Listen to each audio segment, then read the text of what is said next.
Take a moment right here, feeling like it's out gear. Driving towards the sun with a rose and a gun. Feel the wind in my hair, going nowhere I swear. Like an outlaw on the run, dangerous but it's so fun. Running, running, no. Hold on, don't let go. Running, running, no. Keep running.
Told my boss that I'm done. Had no luck with my mom. Say, what will you do with your life? You know it's hard to survive. A cigar in my mouth. Maybe guilty but proud. Now I'm an outlaw on the run. Dangerous but it's so fun. Running, running, no. Hold on, don't let go. Running, running, no.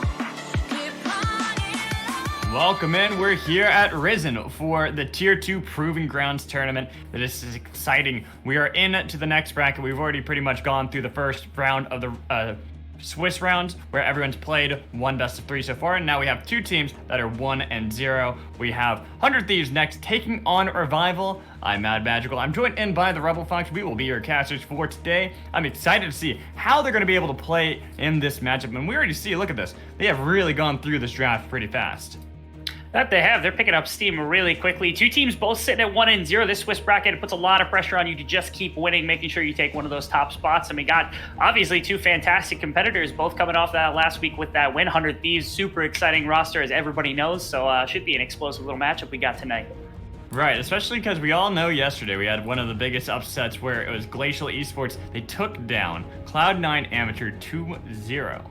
And that means right now for me, anything's on the table. Anything can happen, especially when you leave Seraphine open. I was wondering if she was actually going to make it through the draft, because you look at 100 Thieves next, they 100 hard banned on to all over there to poor Cyber. Just like, nope, you're not allowed to have anything fun, anything you want to have, not allowed. And you could even see that it was kind of reciprocated by Revival towards Goo. They got rid of Graves, Talia, I guess, because she can still go mid or jungle. Pantheon as well has all that flexibility, but they just went and got Lilia anyways. Yeah, the number of junglers that got taken off here is a little bit obscene. Thankfully, as you said, 100 Thieves spits their own jungler. Funny enough, Revival, actually, they played against the Seraphine bot lane. They did win against it in their matchup just the other day up against Team Clarity. But obviously, they saw something they liked. They throw that in with the Misfortune. You love those 2 ultimates together because it's one of the most potent combos you can have for that team fighting setup. And that's what Revival went for so many times. Not shocking to me, but that's a pick that we were wanting to see. You had mentioned this to me, that Cyber on Revival is very well known for making these guides on how to play Kha'Zix's jungle. And I was like, you know, maybe we'll see it. Maybe we'll see it like game 2, game 3. We'll see how it goes. But not Revival, like, you're gonna hard ban me. Really, you're gonna do this. You know I'm the Kha'Zix guy. I'm the one who can get this all done. I'm gonna be the carry force for the team. And since you decided to go for that Lilia, I'm gonna try to hard punish you. And this was a pick that was coming even before all of the preseason changes and everything else. We had seen Kha'Zix pop up because you could take that Lilia in that 1v1. You go into her jungle, you pick on people in those one-on-one fights, uncontested completely on that Kha'Zix pick, and with everything else off the board. No Graves, no Pantheon, no Talia, no Hecarim, no Olaf, nothing. Well, unfortunately, okay, so just so everyone's knowing out there, Rebel, his internet's not loving him today. So if you ever hear him just cut out, unfortunately, that means his internet decided to die. He'll jump back in as fast as he can, but just so you guys know, if you ever just randomly cuts out, that's what's happening. It's unfortunate, but we will be able to deal with it. As you can see now, Kennen, 2 top lane bans. Silas, I guess, technically can be considered a top lane ban. You sometimes see that flexed around. That it is interesting, and I like the points you were making about how Kha'Zix is really good into Lilia. And something that I want to mention is that 100 Thieves Next were one of 2 teams that did not get a 2-0, that were able to make it to the 1-0. The only other one was ISU. They won they got the victory in a 2-1. But they lost in a game against a Rel, which nobody's really been picking at all, and a Zed mid lane. So, you know, there's a lot that's still on the table that could be picked up by these players that might really surprise 100 Thieves Next, that they're just not ready to play against. Yeah, actually, if you remember back in the day, I think T1 actually had the same problem when SKT was at their prime. It was Kongzu and it was a couple of other different teams in the LCK. You remember that semifinals game with them where they're playing against the Misfortune support. Crazy picks like that can bring down teams when they are well organized because you're just not ready for that kind of a throw up, especially this early in the season. So 100 Thieves, I mean, maybe the Kha'Zix, maybe the Seraphine, that's that kind of wrench trying to be thrown into the cog here by Revival.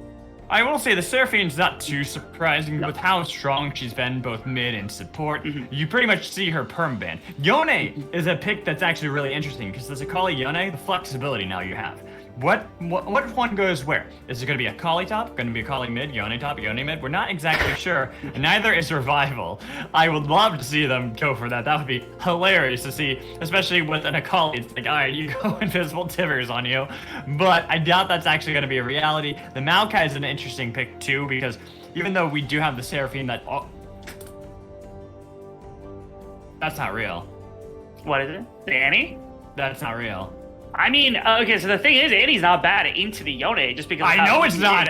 Too much, so maybe that's the pick. Maybe that's the one. No. I think it could be. I don't think it's completely ridiculous. If it's into this team fight that they've been trying to set up, it can actually flex with Seraphine a little bit, although I expect the Annie to go into solo lane. I'm hearing nothing. This is complete radio silence. There's got to be a pick for Revival. Type is Annie in our chat. Actually, we have is Annie real? He's getting question marked by the other team. This is incredible. We're gonna get to see an Annie, a Seraphine, and a Kha'Zix here in game number 1 for Revival. I can't tell you the last time I casted an Annie. I actually can't. I cannot remember the last time I was in a cast where an Annie was played. That's it's been a while for me too. It certainly has been a long time. You don't see the champion pop up that often. No, it seems like the Annie's real. It seems like the Annie is there. Real. It is. Look at that. Game baby, 1. And this is something with Sudsy. If it is for Sudsy, it could still be flexed for Kugayuma. We're not exactly sure just yet. We'll have to see. It's definitely, as Cyber said, hashtag LS in the league chat, and that is totally true. Just you want something easy, boom, you got that. But Annie is something that can work really well into the composition that actually has been drafted on the side of 100 Thieves Next. Because what can you really do? Even Samira, the only thing she can really try to stop with blocking is her Q. Tibbers is going to land. Tibbers is just, splash, targeted area AoE damage. You're not going to be able to slice that out of midair. And same with Akali, if she goes into her Twilight Shroud, Yone, whenever he tries to jump in on them, boom, you're stunned up for a little bit. Leona jumps in, stun. Lilia does anything, stun. It's just impressive to actually see it picked. Yeah, I think it's crazy to think that Revival, we talked about it, 100 Thieves, might have struggled a little bit with the Rel, with the Zed, my apologies, coming in, and how some of those crazy picks can throw a wrench in the cog. Well, they're coming out, I thought the Kha'Zix was the wrench. You talk about an Annie coming out here. I mean, it's not like the most oppressive champion. It's not like you're going to come out with these crazy mechanics or anything. She's a Q that's targeted, her ultimate's a big AoE stun, her W is a pretty good ability, her E, the shield is going to be huge for a lot of things, especially in that Kha'Zix 2v2. But Revival prepared something that I don't think 100 Thieves was completely ready for. And I gotta love that they're willing to bust something out like this in game number 1 to throw those gauntlets down. And this is what I was wanting to see out of Revival. I wanted to see them go for some of these quirky picks. Sudsy, this mid laner, is someone who's well known for that. I've been casting this guy as long as I can remember. Really, since the beginning of when I started casting, he's been playing competitively. And he always has just said, I don't care what the meta is, I'm gonna play my style. Doesn't matter if it's control mages, I'll play assassins into you, that's fine. If you want to go for something that is going to be, opposite, he'll be like, yo, it's all assassins, let me get a control mage to be able to poke you out and never let you have a chance to lane. This is a guy who always plays by his own rules. And you can see that already with Revival, where he's bringing this team. They got the 2-0 already over Clarity, and now they're going up against 100 Thieves next, a top-rated team that everyone's been talking about, and saying, here you go, Annie is going to be picked. We're going to go with that as a Kha'Zix as well. Are you ready for this? I don't even know if 100 Thieves Next are ready for this.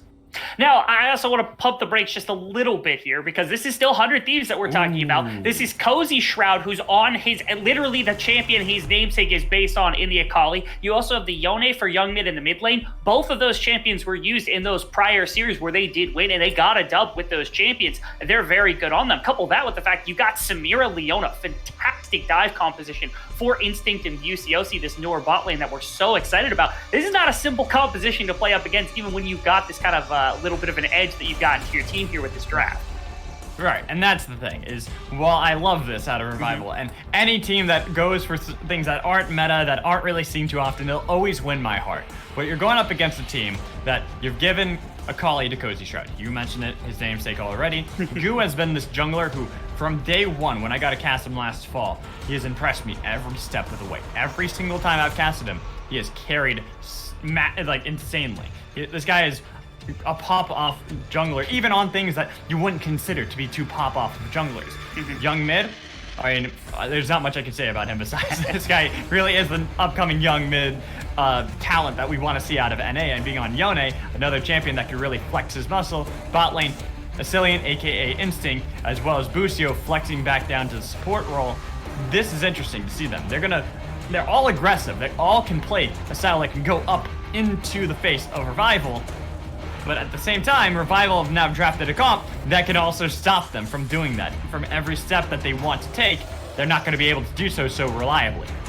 Yeah, you talk about like Maokai alone. You got the Q, you got Bramble Smash, you got the ultimate to dissuade people from coming in. Now you couple that with Annie, you throw that ultimate or W's, very little way to get in anything like that. Seraphine ultimate, actually a champion I love to play as a counter engaged champion into the likes of things like Leona or Samira, because you can punish them as they come in and things of that sort. They have so many ways to respond to this team fight. I do worry on both sides just about like what this effective range can look like. To me, the only two champions that really have that kind of effective range you're looking for are Misfortune and Seraphine. So I'm curious whether Scooped and Kugiyama are capable of just running the table against 100 Thieves on their own if they're given that opportunity with that range advantage they have. So I love it. Twitch chat, XT, the boy, the wonder Elton is out there. Now he's over at Barrage, but he was the guy who actually scouted a lot of the talent that we see on both teams. You got Plex, aka Kuga Yuma. He's changed his name, so we're going to be calling him Kuga this entire time.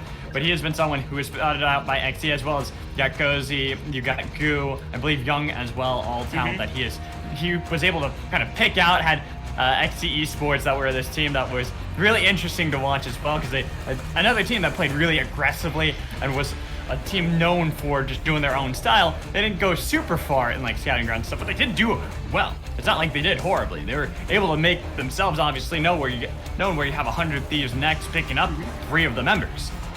Yeah, and in this most recent competitive split, the one right after Scouting Grounds and right before we started into Proving Grounds, it was actually a lot of that team was the one that was winning a good number of the events. I believe they were in the finals at minimum of Risen in our previous split. They were in Upsurge for quite some time as well before they started getting into the Scouting Grounds. Team started getting picked apart a little bit by some of the players that were leaving. But that's the talent that you're looking at on both sides of the table here. And you see both teams, I mean, I don't know that anybody would have looked at this Revival squad and been like, oh, this should be a top team. But a good performance here against 100 Thieves, especially if they're able to take a 2-1 or even a 2-0 up against the squad, it could seriously launch them into that competitor conversation alongside 100 Thieves. I mean, this might be their game to win for a lot of people, but I think it'll be harder than a lot of people consider this to be. Well, and let's talk about yesterday. What happened and what unfolded in the days of yore, where we actually saw that 100 Thieves, like I said before, were one of 2 teams that were only able to manage a 2-1 victory in the best of 3.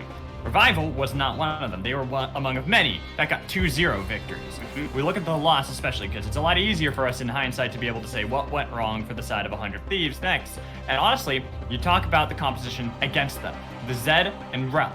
Clearly, they weren't prepared for that. And can you, like, going into this game, you have Annie mid lane, you have Kha'Zix jungle, you have Seraphine support. Sure, Seraphine support is not too uncommon. Neither are, Annie mids or Kha'Zix jungles. It's just you don't see them often in competitive. How ready are they going to be for the style when everything on the side of Revival also can absorb a fight and then push it back? It's going to be really good for them to not only disengage, but then re-engage afterwards. Yeah, there's also a lot of comfort here for Revival. I think we talked about Saber's Kha'Zix, but I think every champion here is selective with the idea of knowing exactly what they're coming into this game to do. They want to re-engage, they want a team fight, they want to things like that. And I think 100 Thieves got comfort too. This first game is going to be, it's very, very dictated on the play of these players and their ability to do so, and everybody's going to be able to fire on all cylinders, in my opinion. All right. And as we get really close, I know I didn't mention this to the producer who's here, Tori. She's going to do a great job for us today, but I'm going to toss it to a break so that way we, as all three of us talent here, can at least get ourselves coordinated and on point in the game. So we will be right back after a short break.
Back, we're ready on the Rift. 100 Thieves next, taking on Revival. Both of them want to be able to get that 2-0 start, but of course, they got to win game one to be able to get one step closer to that. They do. And again, in these Swiss brackets, I made mention of it just as we had started. Every single win counts, and especially in these series wins, the closer you get to that top 2 spot, the earlier you can lock in and make sure you get yourself into one of those future tournaments, into some of those tier 1 tournaments to compete for that proving grounds. That's why everyone's here in the first place, right? Winning games like this are absolutely important. And even if Revival is supposed to be one of the top 4 teams, if 100 Thieves is supposed to be one of the top 4 teams, you cannot ever sacrifice in these games. Nope. And obviously, Revival are pretty much laying down the gauntlet. Mm-hmm. They're saying, you know what? Game 1 against 100 Thieves next. Annie, Kha'Zix, Seraphine support. Let's do this. Let's have a lot of fun. Unfortunately, I am going to kind of keep my eyes on how this is going right now. An early invade attempted by 100 Thieves to really punish the fact of Cyber being actually on the top side. They thought maybe he would be starting on this bottom half, but I think that might have been a really excellent read right out the gate from Saber. Just saying, you know what? They're probably going to look for an invade. And instead of even giving them that, we'll feign the fact that we're trying to defend this blue buff. But in reality, I'm starting red and maybe looking for that early skirmish invade that you were talking about before, Rebel. Yeah, you talk about like the pixel ward on bottom side coupled with this kind of shallow raptor ward meant that they were protected across the board, and they stacked on top side here, not only because Kha'Zix can do quite a bit with the red and clears those solo target camps like that Gromp, like those wolves a lot faster, but also it defends against that because Kha'Zix level 1 with that Q, that isolate, you can still take that fight against Gu. So big idea here from Saber. You have to expect that from a number 1 Kha'Zix player, and he knows exactly what he's doing. It's already shown. I'm sorry. I'm just watching Annie mid. I am loving this. So Annie's one of those champions. I am sad that they eventually nerfed her attack range because it used to be so absurdly long that no one actually could outrange her. And AD Annie was my favorite thing to play. I mean, you can still do it. She still has one of the longest auto attack ranges in the game. But it's just not quite as bad as like longer than Caitlyn's attack range where she once was. Oh. That's not a fun lane here for Young, as you can see a couple of times already, taking a good amount of trading damage. There is a Lily actually hovering right above this bottom lane, and they're shoved in pretty far. I'm a little worried here. He's making a move down. Look at that flash that came in from Busio. Kuga trying to get as much damage back on Instinct, but he dies in the fight. The exhaust was not enough. They already got the stun they needed to onto Scoop, but he's not going to be able to get the damage onto Instinct. He's trying to see if he can chase it down, and Goo takes him down.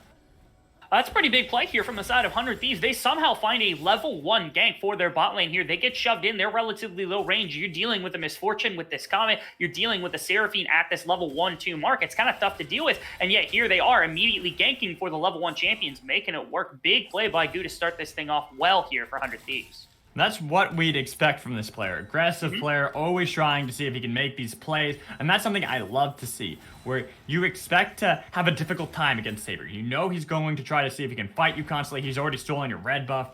Unfortunately, he's not going to realize that for another minute. But the fact that he's still making these plays, saying, I know what your game plan is, instead of even trying to go near that, I'm just going to constantly look for these ganks. I'm constantly going to try to see if I can get my lanes ahead, because that way, I don't even have to worry about ever fighting you. You and I will just kind of stare at each other across the river and never really touch each other.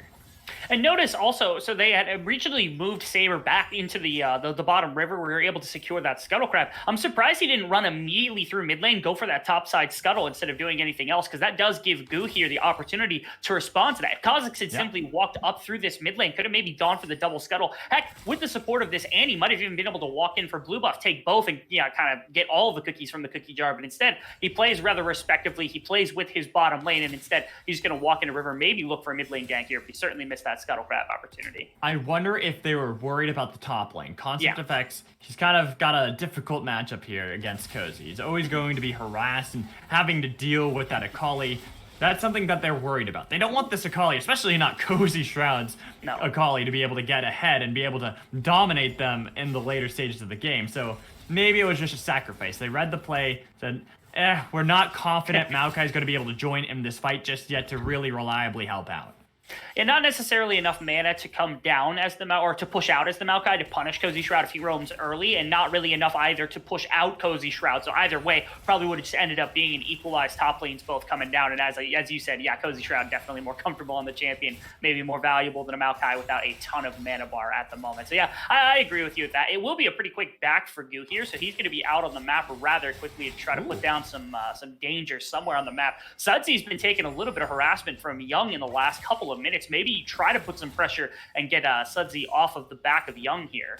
So that is one thing with Annie. Well, if she kills minions, she gets a lot of mana back, and she's going to be able to work with that. She does have high mana cost, and you could already see that with the flash coming in from Young to be able to escape from Saber. Good knock-up, and he turns it around. He even has almost took down Sudsy. Good dodge. Was able to get away from that, but man, Young putting on them fancy feet right there. Well, I really love the way that Cyber thought about that, because he thought about the same way that I did. In fact, actually, they're back in mid lane. Oh, Cozy! Oh, man, he's looking for a Concept of X, barely alive. He's taking the turret a lot. He was able to knock him back. Cozy. You got two Cozy on the top lane. It's a Maokai. You can't kill Maokai. You don't know. He's a full tank. Come on. That's so sad. Cozy had to be so close to securing that kill. Just a single auto attack. That Bramble Smash at the end was also huge. It somehow tagged on him, denied him that kill. You gotta feel bad if you're Cozy in that situation. He's gotta be mauling over that one. I would be so furious. He just had one more empowered auto, and he would have easily killed Concept. And you're like, I had it. I swear I had it. I don't know what happened. Even worse, like, okay, you think about where they were right before that. Gu is returning from base, could have walked top, thrown 1E and been fine. Actually, he's down bot side here. Good dodge by Scooped right there. Nice sidestep. Unfortunately, there is going to be the sleep cleansed immediately by Scoop. There's going to be inside on Cougar. He had to flash away to be able to escape that one. Nice escape, though, from the side of Revival spot lane, being able to survive, but they gotta be careful. Goo still has a lot of damage, and especially with that World Seed, gotta be careful. The passive burn him down, flash forward, but it's Cyber who's here to turn it around, and Goo, another one, another casualty of over-aggression, and look who TP'd him behind. His Concept of X looking to lock down Aspect, making sure that Instinct not gonna be able to get out of there. He tries to do his best on his Seraphine, but it's gonna be the flash forward. Cyber looking for what he can, but it's gonna be Bucio who took down Cyber instead. They have a little bit of damage on him, and the bot lane will survive. Yeah, it was a really good idea of a TP coming out here from Concept of X. I was actually expecting it a little bit sooner. Happy to see that they were able to get something, but huge from Buciosi. Denies the final Q from Saber. It looked like he wanted to auto Q cancel to kill Instinct, but instead doesn't get that Q off and gets rooted outside of that range because of Bucie's. A huge play from Buciosi there, confirming a kill, getting that equalized bot lane play, which should have been huge for the side of Revival here. It really should have, and honestly, I thought that's where we were going to see a big swing towards them, because you would have gotten Cyber to get a couple kills, or even Assistant, wouldn't matter. He's someone who wants to be able to snowball out of control, since he's already gotten himself that serrated Dirk, but he would probably be able to be a lot closer to that Mythic than he is currently at the moment. And you can see, without that pressure, he's forced to try to see if he can get these objectives, not looking for those ganks that he wants to, not looking to see if he can get level 6 and be a little bit stronger in these upcoming skirmishes. Yeah, I actually want to know really quickly just how much fighting we've seen. Actually, there are no summoners currently available on the map except for the smites from both junglers, which they're always up. So that's huge. The fact that both of them have been fighting. Every single member of the map has been. Hey. Hex Flash is still up for Bucio. Cozy actually just got his teleport back, so I look like a fool with egg on my And same with Young and Sudsy. They both got their ignites back too. Oh no! I can't believe you've done this. Double root though. It's going to be a secured red buff from the side of 100 Thieves next. No, actually, I think they're just going to let it reset. They want to make sure that it's going to be Goo who can get that extra gold. But Cyber and Kuga are not done. They're still looking for this invade and trying to see if they can take away another red buff from the hands of Goo. They've got more than enough pressure with this MF in bot lane, who's currently leaning in front of Instinct by a little bit of a way. So they are just going to walk in. It looks like the red buff's actually going to go over to Scooped, which could make this bot lane rather difficult to deal with. This should be a trade, though, for Rift Herald. Oh, they didn't give it time. No respawn. I would have liked Scoop to have had that. I was definitely hoping that that's what it was going to be. It was going to be the trade, give Scoop that red buff, make the bot lane a lot more difficult for Instinct and Bucio. But no, I understand this. They're still looking for those skirmishes out of Cyber, plus he is a level down to Goo, who's been all over the map. Despite the fact that he's only 1-1, he has been everywhere, trying to secure this, even already on the Rift Herald, trying to see if they can secure that, but it's going to be Concept who starts it off, and it's going to be the steal coming in from Cyber with a hell of a lot of damage onto Goo. He can't really do anything when he's bounced around like that. That's really tough. Not only does the Annie have priority to move up right there, but actually Goo just cannot take that Rift Herald fast enough. They had an idea of where he was. So Saber walks in with his bot lane, clears that entire bot side jungle. El comes up, contests, steals the kill, steals the Rift Herald, and the entire play is ruined here from 100 Thieves because it wasn't very fast moving from Akali. That ultimate from Maokai kind of threw a wrench into everything. Feels pretty bad. Goo, he's thrown a couple of darts at the board, just hasn't been able to make many of them stick very well. Well, and that's the thing. You had highlighted that excellently beforehand. Lilia and Kha'Zix is not a very easy matchup for the Lilia. Well, yes, Goo has been trying to make these proactive plays, constantly looking for the objectives, looking for the ganks, looking for anything and everything. They haven't been able to get it. No. They've only gotten one kill for Goo. Sure, there's been a couple good plays in the bot lane coming in from Instinct and Bucio especially, but it's just not enough. They got to be able to continue this as Cyber 2-2. Not an exciting score line for Kha'Zix, but 2 kills is still 2 kills on a Kha'Zix. That it is. And a big part of that, I think, is also because, like, you look at this Maokai lane up against the Akali. It's not super easy for Maokai to roam, but you'll take that loss of farm if it means you can support that 1v1, turn it into a 2v2, 3v3, whatever it'll be. Same with Sudsy in the mid lane over top of the melee for Young mid. Bot lane, you have that range advantage with the Seraphine and the Misfortune. The whole composition was designed around supporting this Kha'Zix in the jungle, making sure he can walk in and keep Goo at bay, and that's exactly what they've been doing so far. They've been doing it very well here on the side of Revival. You see the game plan come out, and they're succeeding with it very well. I don't know why, but it just makes me laugh so much every time I see Young jump forward, and the moment he lands, stunned up by Sunsea, electrocute too. It's like, all right, when do I get a move? When do I get a move? All right, now, finally, I can get these minions. And then he snaps back afterwards, but he's taken half his health bar, and he's just like, all I want are the minions, god damn it.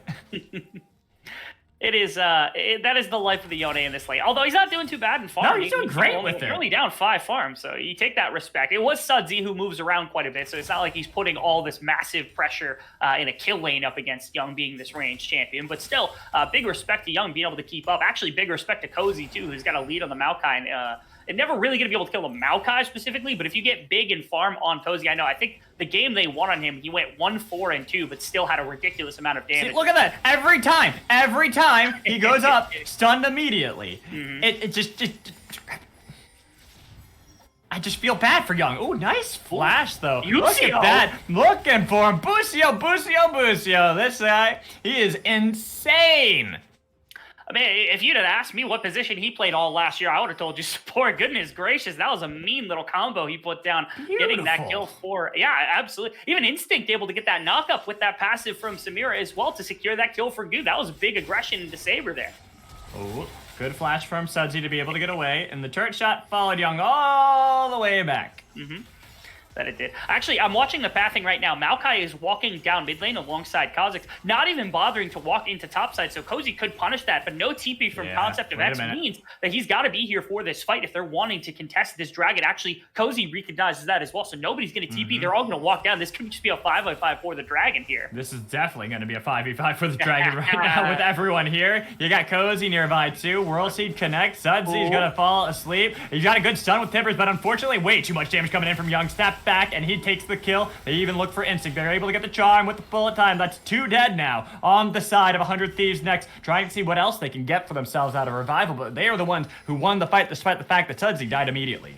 A couple of big ultimates were burnt right there on both sides, but mostly for the first part is actually not only the the Lilting Lullaby, but also Busio's ultimate was used. No Instinct and no Young means that they just do not have the firepower to take any sort of fight here. If they get the Annie and they lose no one else in the process, they almost certainly muscle their way into the Dragon. So big on Revival here, yet again, finding some big picks in this river, finding the game plan they need to get that Dragon now up to themselves. And this is something I had mentioned. I'm going to mention it again. I think we're going to mention it all game long. Is the one loss that we saw out of 100 Thieves next against Dawn was when it was the unusual picks that they weren't ready for. It's seeming like that's coming back and pretty much playing it out again. It's deja vu in this game. Sure, it's a different team, but you're not really confident going against this Annie. There's so much port trying to kill her, and she was able to stun them up for so long that the turret actually killed Young. That's what happened, and that made it 2-for-1. That made it so the side of Revival were able to then, after having killed Instinct, get a free Baron. They're at 2 Dragons, because a 14-minute Baron would be impressive. We'd be back in Season 1 at that point. God, I miss the days where Poppy could move Baron, just saying. But looking at this, 2 Dragons, we're going to be in a good position trying to see if they can force fights around that, because nobody wants to give over those, especially with Scoop getting so much damage, 2 levels behind Young, and he's got Kuga on the other side, flashing away, even with the snapback. Young, where do you gotta go? There's nowhere you can go. You know you're dead. In this alcove gave her, unfortunately, locked down the kill for Scoop with everyone else showing up. Cozy, he wants to be able to get a little bit of revenge. They got the knockdown that they locked down on Scoop too. We have everyone falling through, and that's Cozy picking up the kill that he wanted to onto Scoop, but he's got to be able to get away from that, especially with Sudsy fighting against Goo on the other side. Tipper's coming out, only getting a little bit of damage on a Goo. Going to be able to take the kill on Sudsy as Cozy's pretty low, but they got the stun that they needed to, and Busio takes down at Concept, getting themselves 3-4-1. A little bit of a pick here coming out to start with from Revival. They think to themselves, oh, we're going to be able to snag mid, or my apologies, Young mid once again on this Yone pick, but instead it is the complete Uno reverse card coming out from 100 Thieves, where they pull a couple of TPs, they move all of their members down, and even better, there's not somebody with a massive amount of weight clear. You've got like Annie and Maokai to choose from to split push. Instead, it's actually Sivir who walks into this top lane. You're never going to be able to get a tower in a solo lane right there. So 100 Thieves, knowing that's the case, they commit fully to this bot side fight, pull up a couple of kills, and finally get a little bit of pressure relieved for themselves on this map. Revival maybe slowed down a little bit here. I will say it's also, now that we're getting to the point where these mythics are getting completed, we already saw the Prowler's Claw coming immediately from Cyber. He was the first one really to complete it with the obvious Rift Maker on the other side of Cozy. But now we're getting Immortal Shield Bow from Instinct, something that I do find practical for what they want Samira to be able to do, but unusual with the fact that Gale Force has been so dominant and so oppressive as of late, with how it got a little bit buffed beyond that of Immortal Shield Bow. But I do respect it. they're trying to make sure that Instinct's going to be able to get these ults off, especially against the Kazakhs. If you can't survive long enough, well, you're not really useful then. One of the few champions I think it's actually still acceptable, and not just acceptable, I think it's actually better to go shield bow on just because of that ultimate lifesteal scaling. You get 100% scaling, so when that ultimate does damage, you're getting all of it back, which to me is humongous for Samira, who all she needs, if she gets to that ultimate, to press that button, and you pretty much just win a fight. It's an insta-fight win button, no matter how hard it is to play. I like this little response coming out from Revival, though, because they move directly into enemy territory. So Revival has wards in this topside jungle that was secured by Sivir. When that warding goes down, they know they're on Rift Herald the whole time, and yes, they're going to be able to throw this down and probably get quite a bit of damage, maybe in the mid tower.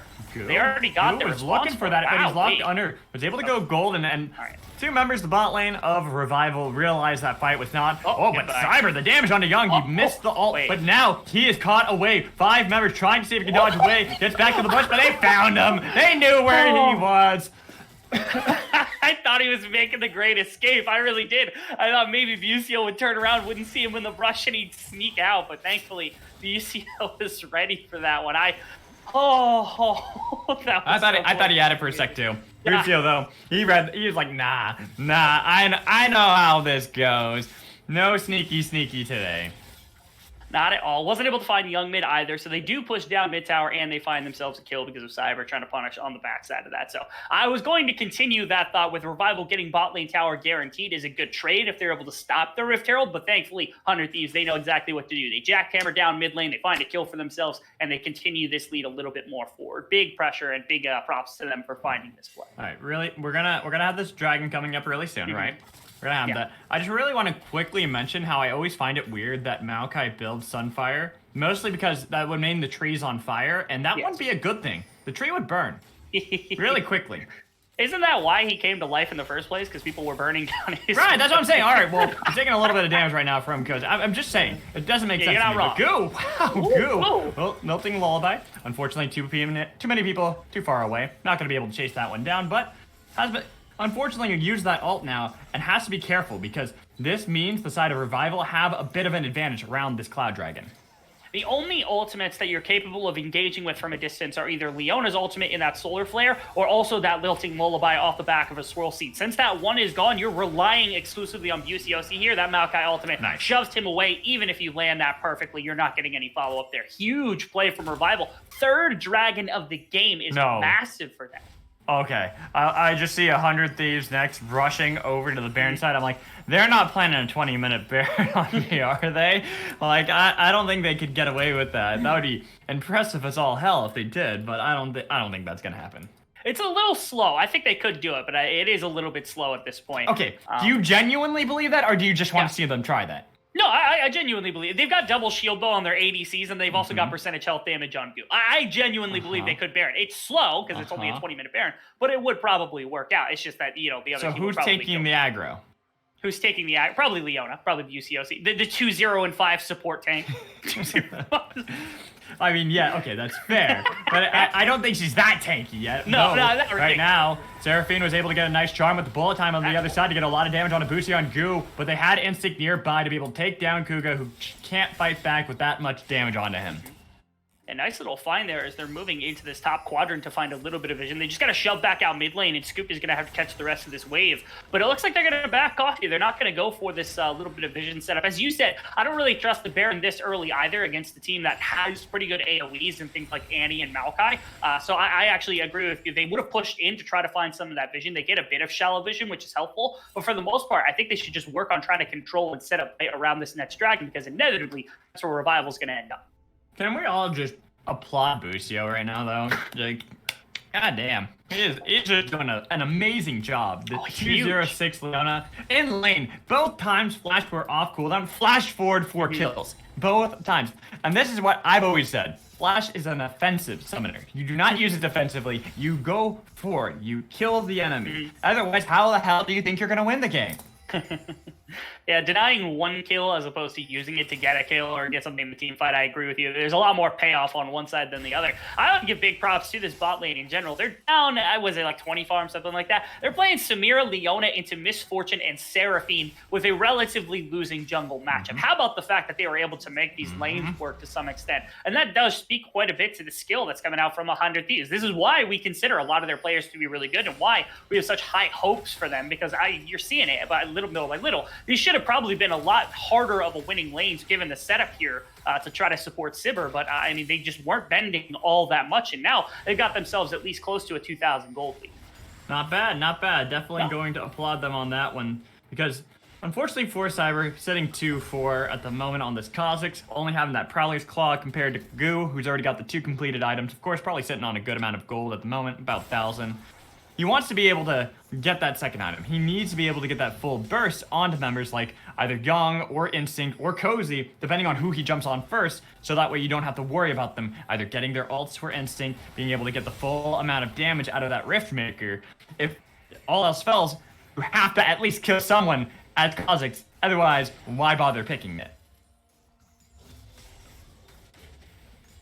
Alright, there we go, we got Rebel back. So, I was just making a point. Unfortunately, like I mentioned before, Rebel's internet is just not loving him today.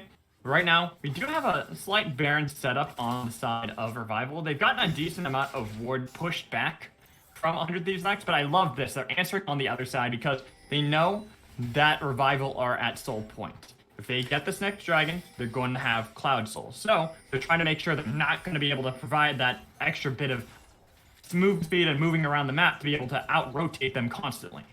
Yeah, the big backs here are coming out for 3 members. So the Seraphine, the Misfortune, and the Kha'Zix were able to find a couple of backs here to shove out this vision from 100 Thieves. And if it were me, I think 100 Thieves could either, they could sit here and try to counteract it. I don't know that that's going to work out super well for them here. Or they could try to react with Baron vision and attempt to play kind of Baron game, but I think Revival's willing to take that trade. So there isn't much of an option left here for 100 Thieves except to try to contest this vision right here and right now.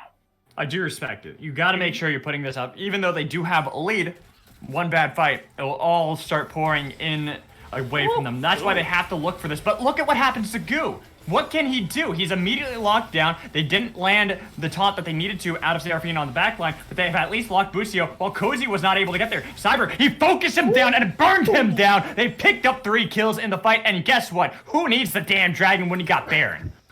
I suppose. I mean, you take this soul because I think it's permanent damage, and they can absolutely win a fight. They're back to even in gold. That's huge play. This is what we were talking about. Is 100 Thieves. They were getting pinched. All of their options were slowly getting closed off. You can't go for Baron. It's not fast enough. If you contest this dragon, you're taking a fight that doesn't need to be fought quite yet from the side of Revival, so they can take an immediate engage anytime they want. Goo forces yet again into one of these fights and finds himself blown up by Sivir. A couple of other members get picked off inside of the fight as well. And now, I mean, it's going to be a definite Baron. It looks like they're trying to multitask and go for the dragon at the same time. Oh, I thought they were going to be able to get it, but they've at least locked down Young, even though he's able to get back in with Instinct. But what happened? He was immediately interrupted, tried to jump back, but burns down to Ignite. Cozy looking to see if he can finish anyone off, but he was slowed down by the sapling. Here comes a Whirl Seed, not going to be able to connect. They still want to be able to hunt this down, but Cyber's trying to see if he can do anything to be able to slow them down from getting to Sudsy, because that's their wave clear. That's the one they need. They're able to jump back in, but there's a lot of damage. He's locked down, had to go golden. Well, sleepy, everyone's dead. Look at that. They're able to jump in the back line, and they're able to rip them apart. 100 Thieves next, able to get a triple kill out of Instinct. Even the fight wasn't that great around the dragon, it worked out in the end.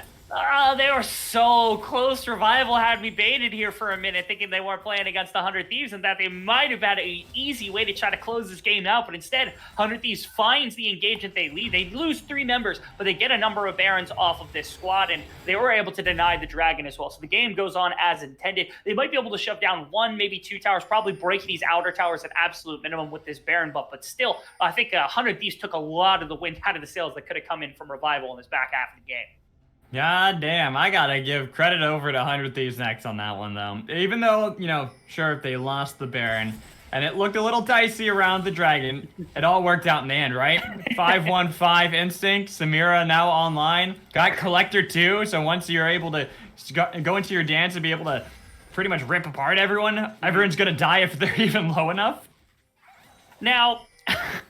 I think putting that into perspective should probably be something that's important here, because you did just lose a 2,000 gold lead. You are still at soul point, and there's still a Baron buff, or at least 2 Baron buffs now sitting on the opposite team. So if played properly, I think Revival could still do some massive damage. And well, okay. Unfortunately, we'll try to revive Rebel here in a second, but to pick up his point, it's looking pretty good for the side of 100 Thieves next, but they got to make sure that they're continuing that, because right now, if they're not able to get this kill into Sudsy coming in from Cozy as he goes gold and has Tibbers being able to fight for him, they're not going to be able to get too much goo. Where were you? I know you wanted to be able to join in the top lane, but unfortunately gets killed immediately. That's pretty painful right there. Losing goo is massive, and while yes, Young should be able to strike on the opposite side of the map, maybe even strike in the mid lane as well, there should be enough with this Baron buff. Actually, Cozy, you're on the blue team. You're on the other side. You gotta go the other way. Other way. That is. Yeah, well, now he hopefully found his way home.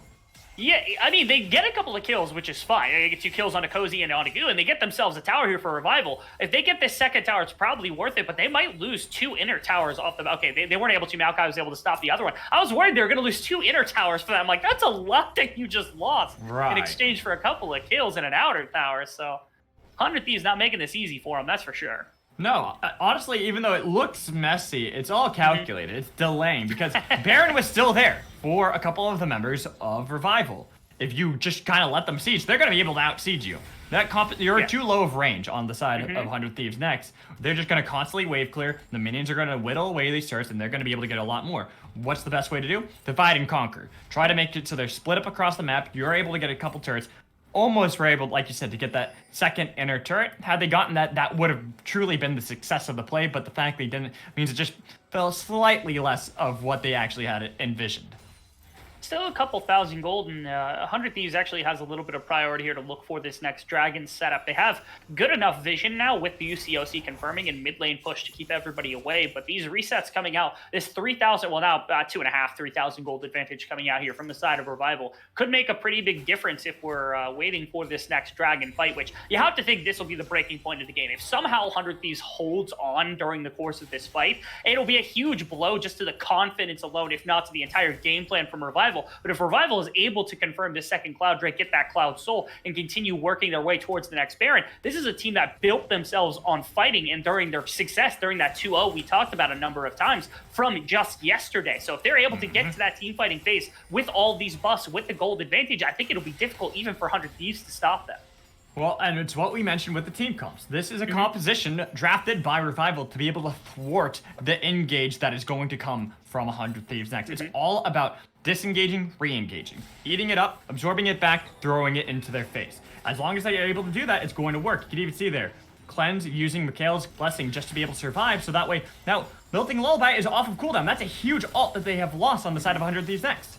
They did get the ultimate out of Maokai here. That Nature's Grasp is pretty important to that team as well, just because it's one of those counter-engage tools. Trade inhibitor for Dragon Soul? That's is that what's about to happen? I don't know. I think so. That's not a worthwhile trade on the side of Revival. While yes, it's going to be the soul, and that's nice, but that's an inhibitor we're talking about here. It's an inhibitor, man. Come on, go fight. I mean, what are you doing? Stop them. They can't do this. I think they can. Okay, that's illegal.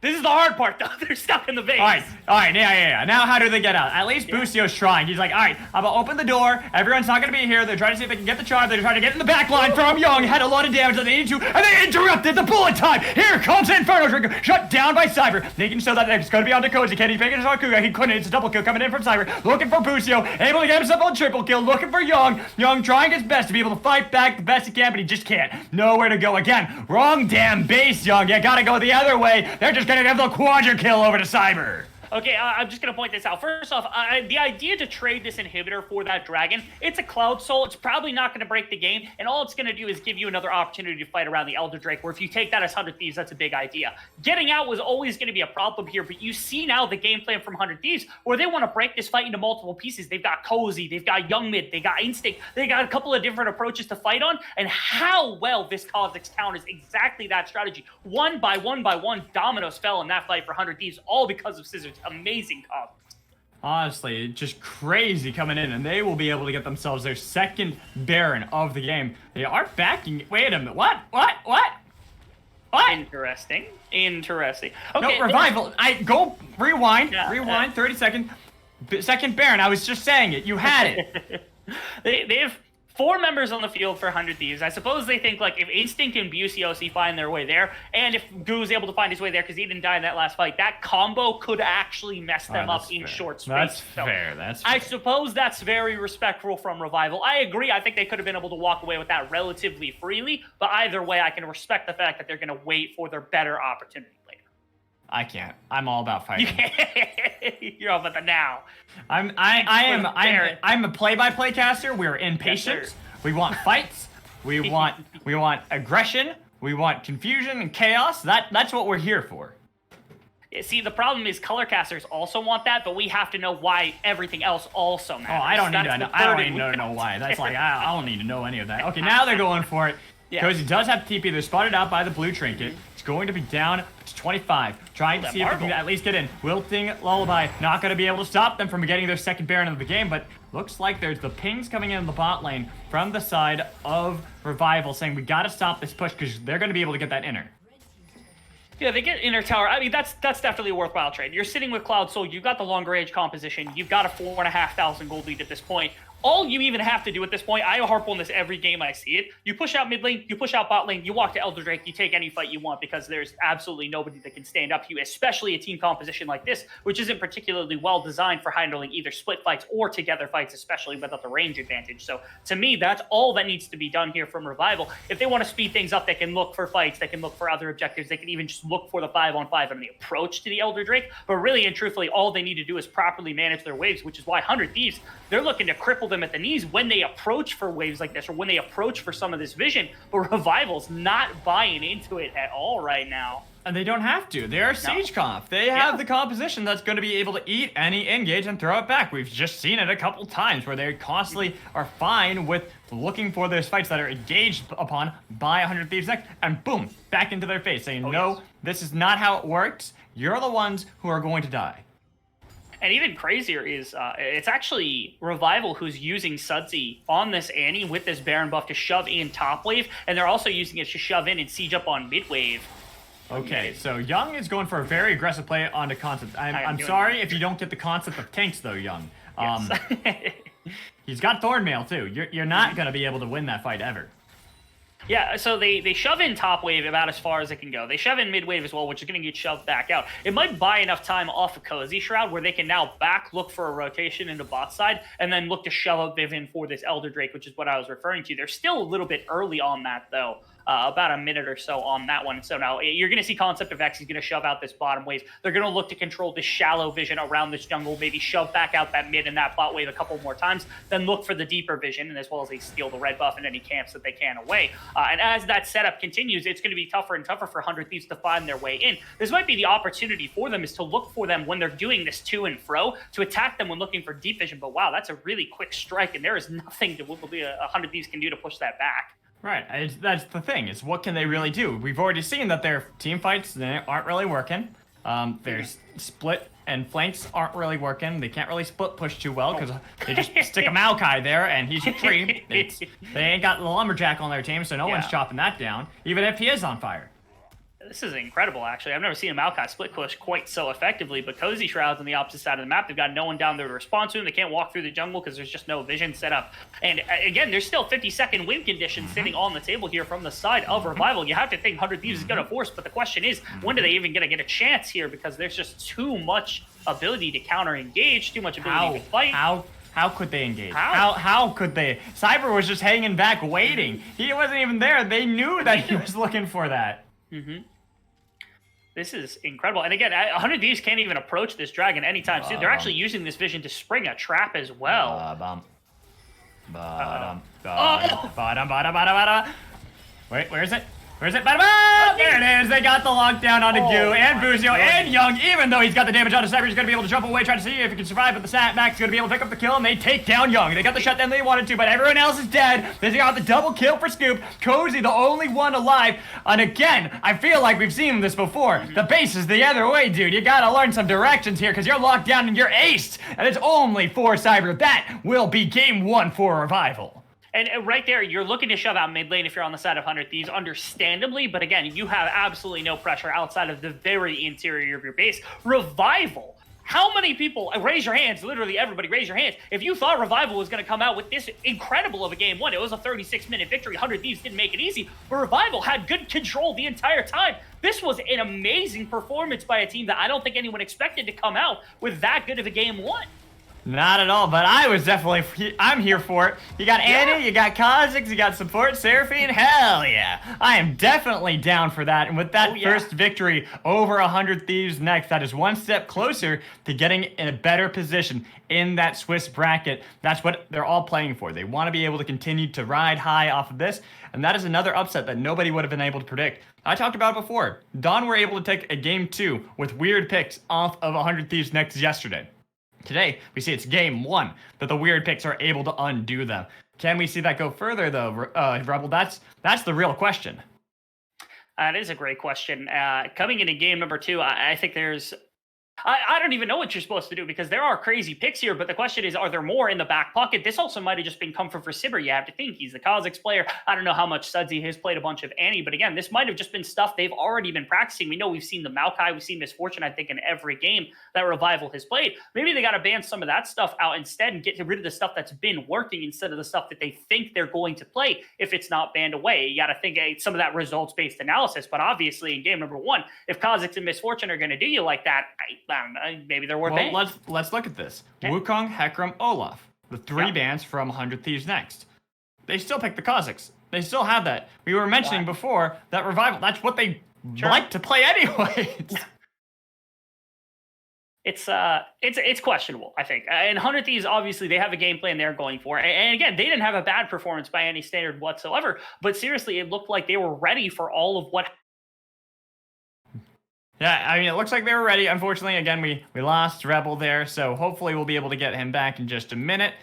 Until then, we're going to toss it to a break, and when we come back, we'll have Game 2 getting ready, getting into the draft between 100 Thieves next and Revival, so stick around.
welcome back. We're here for Game 2. Revival took a great offset in Game 1 over 100 Thieves Next. They gotta replicate it going into the second game if they want to be able to get another 2-0 on this one. A surprising one, similar to the fashion that we saw yesterday when Glacial Esports took down Cloud9 Amateur 2-0. But of course, I know, chat, there's a lot of fans out there for 100 Thieves, so we'll see if they're going to be able to do that, as the bans are relatively similar. The only thing different is that Graves is not banned, instead left open by Revival, who banned Seraphine themselves so they can first pick Misfortune.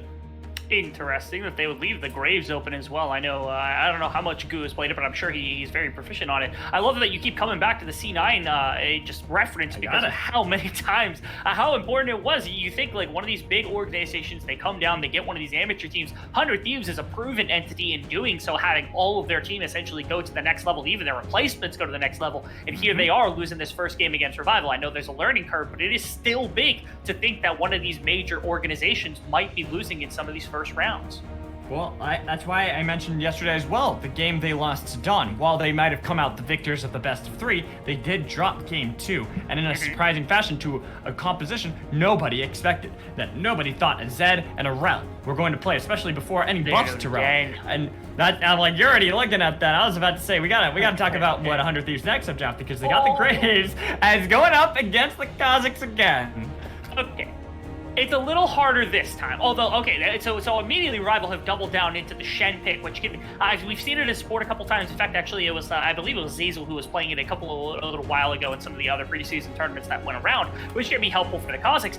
This time, not a Lilia to pick on. The Graves is a little bit harder for one-on-one matchup, so maybe Goo gonna have a bit more proficiency in that respect. They also grabbed themselves the Jin and the Syndra, so quite a bit more range drafted here from the side of 100 Thieves Next, learning from that last comp they grabbed. I think so. I think that's kind of what spelled their doom, is they really had a difficult time at countering the siege, as well as being able to do too much when it came to pushing back and trying to manage those waves without putting themselves in harm's way. Syndra drafted by Young, not too surprising though.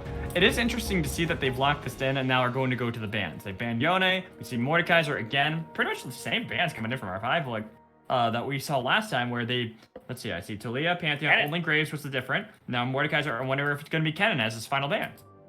Another big team fight top laner. Could be something that works well into the Shen just because it has some of that ability damage as opposed to just pure auto attacking. But I think Shen can actually get some solo kills, or at least put on quite a bit of damage early on to that Kennen, so it wouldn't be shocking. I like the Akali a lot more. Akali's a bit harder for the Shen to deal with during the laning phase, still scales, and it's still Cozy Shroud here who's playing a top level Akali pick. Painful though, they gave me Aatrox over. Ooh, Aatrox. Now there are a couple counters that we could see coming in. The Shen could be flexed. Keep that in mind. Yeah. You were assuming that is top lane. You're assuming Concept of X is playing that Shen. That is not a guarantee. I mean, I would love to see the River Shen and make that meme, but we already have Kazakhs drafted, so we know that's not the case. With Echo now being hovered, it makes me... Now this is the... this is weird. The Syndra counter. You're right, there's a Syndra counter, but even still, I do want to mention this feels like a reversal of fates between the two teams. They have a much better siege capability as well as split push threat now out of 100 Thieves Next with both Jhin, Syndra, and then Aatrox on the side, while Revival have the low range. They're the ones who have to put themselves within harm's way if they want to be able to fight back.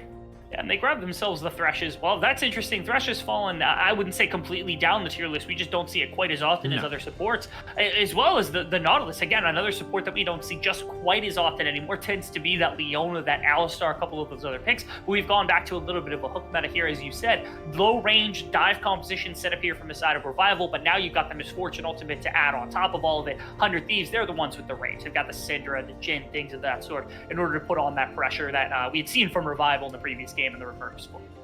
So now I'm a little curious to see how this is going to go. Well, you can make the argument that the Kazakhs is an interesting pick still. We've already seen it once. Seeing it a second time, how is it going to be able to perform, especially because there's great disengage on the side of 100 Thieves Next to be able to deny that entrance, even though you have the submarine comp where you have Kazakhs with the Shen on top of him, or even the Echo on top of him, diving into the backline, massive shield, difficult to kill. You still have to be able to get back there. Nautilus can stop you, Syndra can stop you, Jhin can stop you, Aatrox can stop you, only Graves can't really stop you. And that makes it a lot more on the onus of how Cyber's going to be able to play this. Is he going to be able to reliably and consistently find new and creative ways to dive into the backline where he is never thwarted. He's never stopped in these fights. Hell, I almost would have preferred had the Thresh been Morgana, just to make sure there's no way to stop him. Yeah, putting that black shield on would have been a little bit of terrifying bit of pressure onto the Kha'Zix. Syndra does break it rather well, but as long as he gets in on top, the Syndra should be perfectly fine. It's still more than nothing. Yeah, it's definitely more than nothing. My actual fear comes from the fact that, like, okay, you've got Graves Syndra for quite a bit of long-range setup. You've got, or my apologies, Jhin Syndra for quite a bit of long-range setup. Graves can duel from a lot better of a range, but typically goes for something like that, Gale Force, things of that sort, execution-based. Aatrox with like a Gore Drinker and a little bit of health regen beyond that, maybe like a Hydra or something. Can you actually kill him with Kha'Zix and Echo? Like, he could literally tank a Shen Echo Kha'Zix dive, probably himself, and come out the other side with 3 kills relatively easily with all the life skill that he's got. And obviously, you don't want to throw that Executioners or any of that health, spell rate. I can't even remember what it's called. I can't remember what it's called. Grievous Wounds. You don't want to throw any Grievous Wounds into your build because it's a little bit of an item drop. It is, but could still work. I am a little curious though. I am a little curious because the only one who could really reliably get it might actually be Shen, which is going to be a weird thing to say with Thornmail, just because you see Aatrox, Jhin, Graves. Might as well go for Thornmail to be able to deny a lot of that extra damage, the amount of armor you can now get too. But like you said, it's not reliable. It's not really that. That's also kind of like burning an item slot at the moment. But I'm curious. I am very curious to see how Revival are going to be able to play this. I feel like if they're able to find, with some of these counter matchups, the Echo into Syndra, even the Misfortune Thresh into Jhin Nautilus, where you could make an argument that's more of a skill matchup. Still, if you can find a lead, that might open it up so that Cyber on this Kha'Zix is going to be able to play aggressively again. He's going to be able to get to these team fights. We saw that his early game wasn't quite as impactful last time as we would have liked it to be. However, once it came to the team fights, Quadruple is enough to get you enough gold to be able to fight back. That's for damn sure. And I would like to see them replicate that here. Yeah, their range is relatively low. The fact that they don't have a ridiculous amount of multi-target hit as well as like wave clear is kind of disheartening as well. The only thing they've got really heavily going for them is skirmish power, with things like Thresh and Echo. Kha'Zix is exceptionally good in 1v1s, 2v2. Shen can always support from across the map. They have to be attacking constantly into this 100 Thieves next option. And the thing is, that's not great with Echo. These first 5 levels, the first, even into level 6 to some extent, Syndra will just bully Echo out because of the range advantage. It's not simple for the Echo. Same thing happens top lane, where Aatrox, if he lands a couple of Qs, Shen still won't be able to play that same kind of aggressive style before a lot of that Grievous Wounds comes in from the Thornmail, things like that. And so Revival have really got themselves in a situation where they're relying very heavily on Cyber and the rest of this composition to play together early on. And that might just be their undoing. I think this is a very complex composition to try to execute on, especially against the likes of 100 Thieves. Dean, you hit the nail on the head for me. I was about to mention Cyber and how because you were talking about, getting pushed in. Sudsy, concept effects are going to be shoved in. The nature of how a Syndra lane goes early into Echo, it's just that's how it works. Aatrox into Shen, same thing. So it's going to be relying on Cyber to be able to make these plays. Since these two top half of the map is going to be naturally pushing into your side, you have to be looking for these plays, which means Goo is going to have pretty free reign. You know that you're going to be able to have either Cozy or Young be able to rotate with you if you wanted to threaten an invade. If you want to threaten to fight around the Scuttle Crabs, Rift-Tailed Dragons, that Cyber really does have to find creative paths that, honestly, I'm going to ask you before we toss it to break. What are some of them? Some of what? My apologies. Some of the paths that he could take. I can't actually think of a path that he can reliably take to be able to beat Goo, since he's got Young and Cozy to be able to back him up. The thought process is, I think when it comes to purely Kha'Zix versus Graves in the one-on-one situation, if Kha'Zix gets the advantage on Graves, like a vision advantage, or he's hiding or something along those lines, you can win that 1v1. Graves actually does the exact opposite on the other foot, which if Graves is able to see the Kha'Zix first, usually whoever gets the first attacks in the duel ends up winning that duel between the two. And as you said, Cyber has to be a lot more creative. Again, to me, you're playing very heavily around your back timings. And so any amount of chip damage you can get, if you move, Misfortune moves up from the bottom bottom lane into the mid lane, throws a single E, maybe an auto attack and Q into Young, that's damage. He's going to have to sit there. If he subs, he's able to dump a good amount of mana, get a teleport back to lane before, Young is able to shove out a wave. You can play on these back timings that are coming out from 100 Thieves, and that's where you need to find this rhythm if you're on the side of Revival. And again, 100 Thieves is not a simple team to do that against, so they are relying very heavily that they can find these proper timers and able to execute these very small ones. Well, thank you for that, Dean. I'm glad to hear that. I want to see if they're going to be able to do that, because right now, Revival are up 1-0 over 100 Thieves next. And with this composition that 100 Thieves have drafted for themselves, they are looking like they have a confident and a far more strong team fight and siege composition that they needed last game. We'll see if they're going to be able to find that and even it up to 1-1 after a break, so stick around.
Game 2 is getting ready to start. I hope you are all ready for 100 Thieves next against Revival. Revival got a nice upset with the Annie, Kha'Zix, Seraphine in Game 1, but this time they're trying to see if they can do it with an Echo, Thresh, Kha'Zix.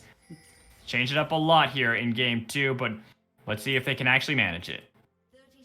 Yeah, I know. Both of us were talking about this. I don't want to even beat around the bush to any extent. I think this game looks a lot better on paper for 100 Thieves, and maybe even, I would even argue, a lot worse on paper here for Revival. Maybe we're misappropriating that. Maybe that's coming from nowhere. Maybe they're more prepared on this composition. From what we're seeing, 100 Thieves fixed what they did, and Revival leaned into kind of what we don't know if it's going to work or not. Yes, and that's the thing. I don't necessarily think it's horrible, and it's got no chance to win. I think there is a singular path to victory, but that's the problem. It is a one-dimensional team composition. They have one style. If it falls apart, it's done. It's dead. It can't do anything. And you can even see that they know that. They can't let Cyber lose any of his jungle. They've all 5-man stacked. Hell, no way. No. No, this is a horror movie. No. Oh, look at the flame. Look at the flash. Bootsio, what are you doing? First blood for Cyber. Why Why did he flash? He flashed into the brush. Bucio, you're actually 18. Why?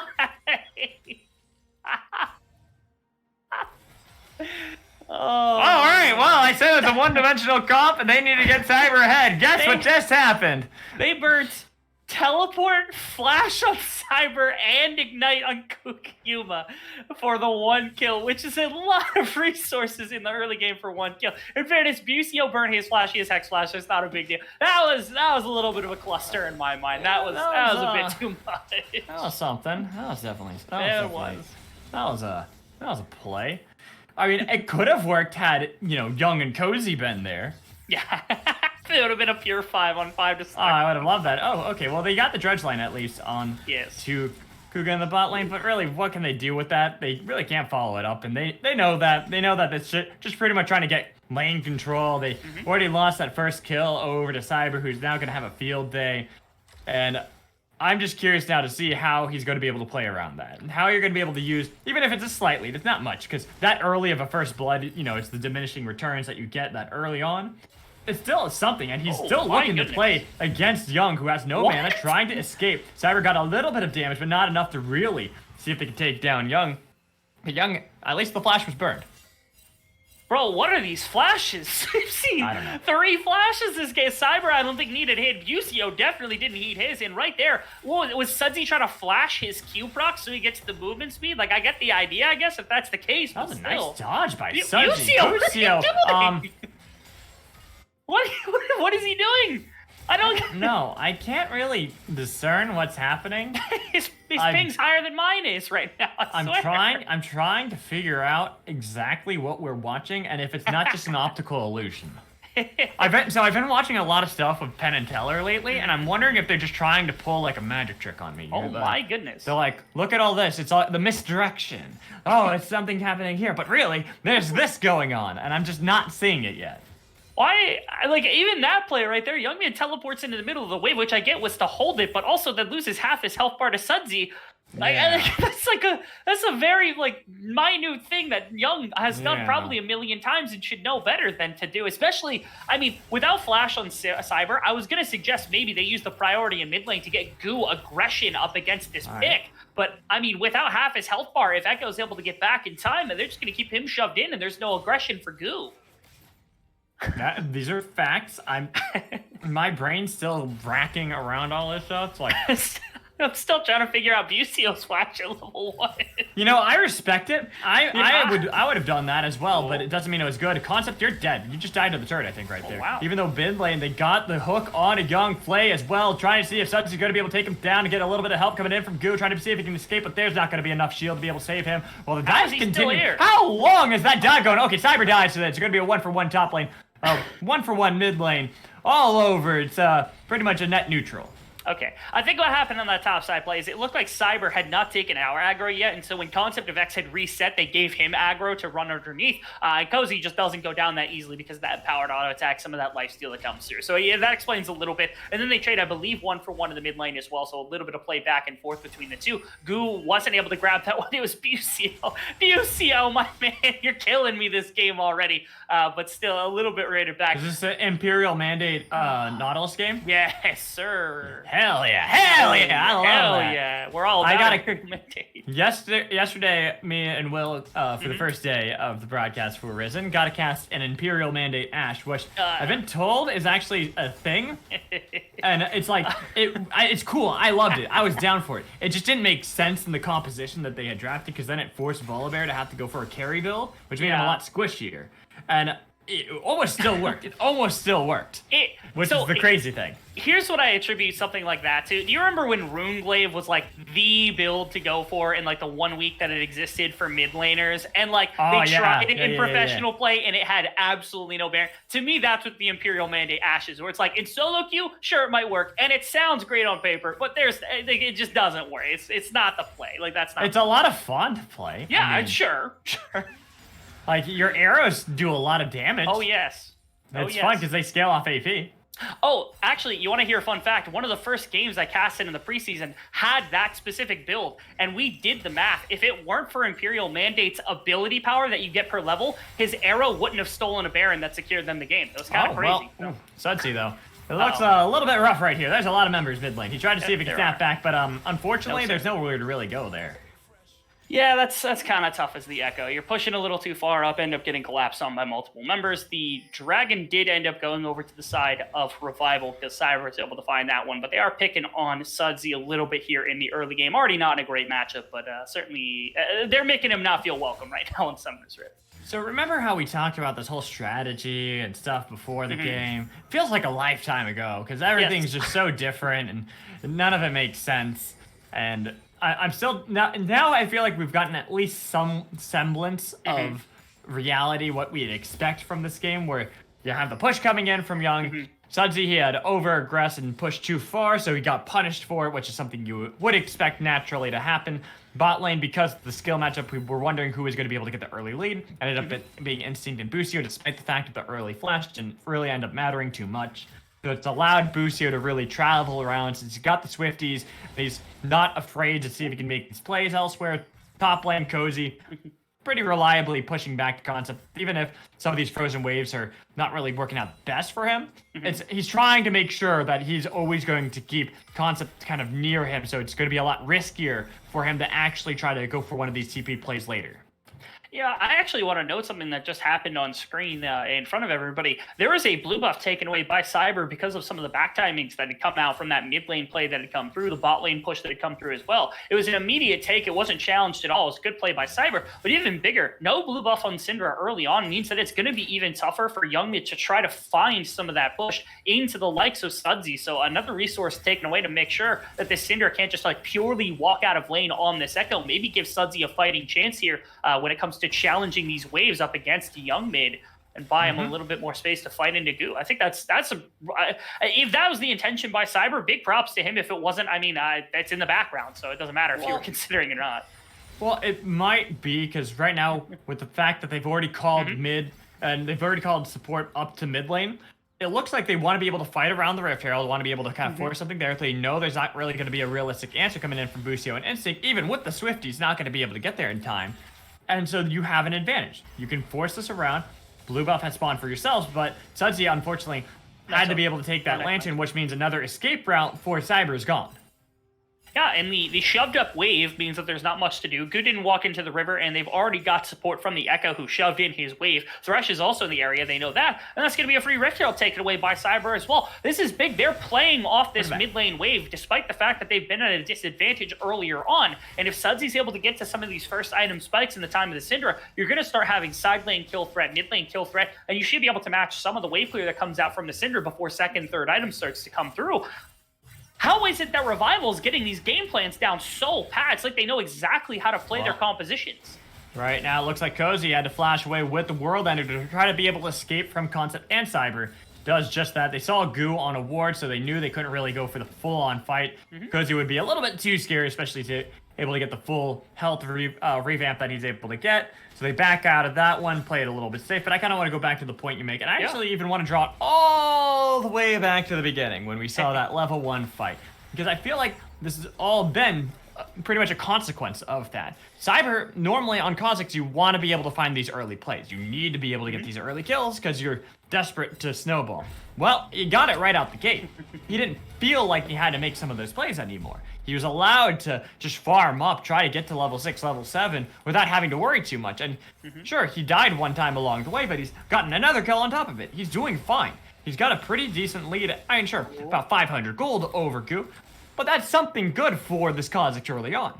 100%, yeah. It's humongous. Again, this game plan is certainly here from the side of Revival. I love the way that they're taking every single engagement. They're looking for ganks when they've got it. They're not shoving too far for anything, which is, I think, one of the biggest things is they're not looking to over push and stay into anywhere crazy. They're not looking to spend too many resources or overstay their welcome. They take what's available to them, they back off immediately, and they know how to play their composition. To me, that's some textbook League of Legends that's not going to be found very often on every single one of these amateur teams. And to me, that gives Revival quite a bit of an edge over a lot of these squads.